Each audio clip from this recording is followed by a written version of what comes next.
Somebody from a cold pipeline could be in a hot pipeline if their behavior changes. That's exactly the point, right? So you may have a conversation, or an ISA has a conversation, and they've indicated that, hey, they're still 6 months out. And then what happens?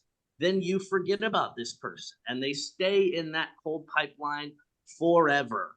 And now it's 6 months, 7 months later, and they should be hot now, but you don't know until you speak to them again, or they react, or they are back on your website, or they have sent you an email, or they, again, you called them, but you have to be proactive, not reactive. So that's when that pipeline should move.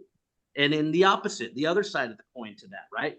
You speak to somebody, or we speak to somebody, or whoever, they've indicated, hey, I need to move next month. So they're now hot. You go, you take someone out, you show them houses.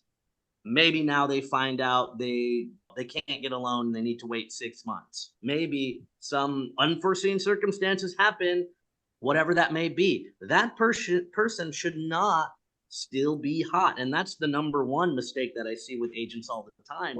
You pull up, maybe they do have the right pipelines and stages in their CRM, but they've got 200 or 300 people labeled hot.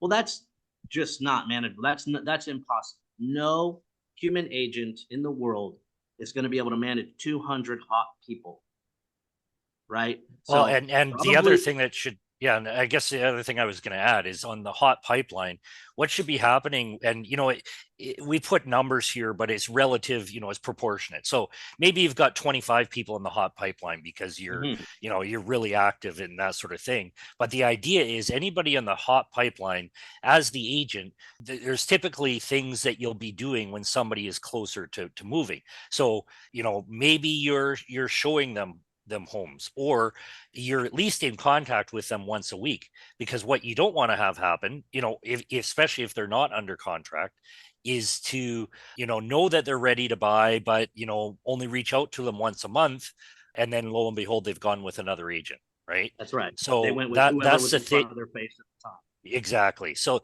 that's the important thing is on the hot pipeline. There's a lot of more activity that you are personally potentially doing and staying in touch with the client. Whereas when we get out to maybe the cold pipeline, that's where us at NurtureWorq, we're doing more of the work. Maybe there's drip campaigns happening, but that's staying in touch with them when they're not ready to buy today. Yeah, our goal is get them to hot for you. Your goal is to close those hot people. And if you don't close, back to before, like, if whatever doesn't happen, that person does not belong in the hot. Now they need to be moved into the appropriate. They should constantly be moving, because your goal is to move them forward into a close. Because what comes after hot? Well, what comes after hot is pending transaction. And if they're not pending, or you don't have a transaction with them, are they still hot?